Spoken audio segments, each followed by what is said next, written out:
దాన్ని వదిలిపెట్టిన వాడు త్యాగి. అందక అనేక మహిళ మాటలు మాట్లాడుతుంటారు. వదిలేశాను, అభిప్రాయం లేదు, పట్టించుకోలేదు, అంటించుకోలేదు, ఈ పిచ్చి మాట. కళ్ళు అమ్మవారిని చూస్తున్నాయి, మాట జనకుడితో మాట్లాడుతున్నాయి. సీత, పెళ్లి చేసుకోవడానికి నేను విల్లు ఎక్కువ పెట్టలేదు అన్నాడండి రామచంద్రమూర్తి. ఎవడన్నా మాట్లాడతాడా? జనకుడు గబగబా వచ్చాడు. నాయనా నాయనా నాయనా, అవును, మీ తండ్రి అడిగాడు పౌరుషవంతులు లేరా అని.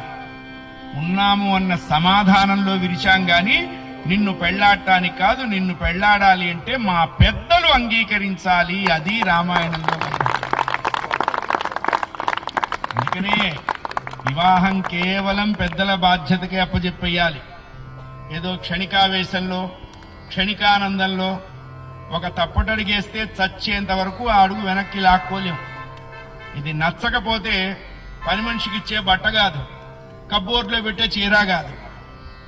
అందుకనే వివాహం పెద్దల నిర్ణయానికి వదిలేసేయాలి. ఎందుకండి రామచంద్రమూర్తికి సీతమ్మ వారంటే అంత ప్రేమ అంటే దశరథుడు ఒప్పుకున్న కోడలు ఆవిడే. రెండవది అన్నీ మంచి గుణాలే. మూడవది సౌందర్యము. సౌందర్యానికి రామచంద్రమూర్తి 3rd ప్లేస్ ఇచ్చాడు. ఫస్ట్ ప్లేస్ పెద్దవాళ్ళ యొక్క యాక్సెప్టెన్సీ, రెండవది బెస్ట్ క్వాలిటీస్, మూడవది సౌందర్యము. ఎవడైనా అలా ఉంటే ప్రతి ఇంట్లో ఉన్నవాడు రాముడు అవుతాడు, ప్రతి ఇంట్లో ఉన్నవాడు సీత అవుతుంది, ఆ ఇల్లే అయోధ్య అవుతుంది. అది రామాయణంలో. మరి ఇప్పుడు చెప్పుకోవాలి, నాన్న ఏం నాన్న, నీ కోడలు నాన్న. What a pity wonder city. నాకు మీ అమ్మకి తెలియకుండా ఎప్పుడైంది నాన్న? జస్ట్ 3 వీక్స్ బ్యాక్లే నాన్న. అరే కొంపలోకి చావండి నాన్న.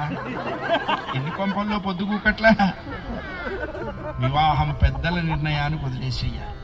రామచంద్రమూర్తి ఆచరించి చూపించాడండి, అది విశేషం. అంతకు ముందు అవతారాలన్నీ ఆయన గెస్ట్ గా వస్తే ఈ పిచ్చి సెక్యులర్ కుహనావాదులు తిట్టారట. మనిషిగా వస్తే కదా తెలిసేవి మనుషులకు ఉన్నటువంటి క్యారెక్టరైజేషన్. అందుకని సెక్యులర్ నోళ్లు మూయించడానికి రాముడు వచ్చాడు. ధర్మాన్ని ఆచరిస్తే మానవుడు పొందేటువంటి పరమ సుఖం ఏమిటి అంటే రాముడే మనకు ఐకాన్ కావాలి, రాముడే మనకి రోల్ మోడల్ కావాలి, రాముడే మన డెస్టినేషన్ కావాలి, రాముడే మన గోల్ కావాలి.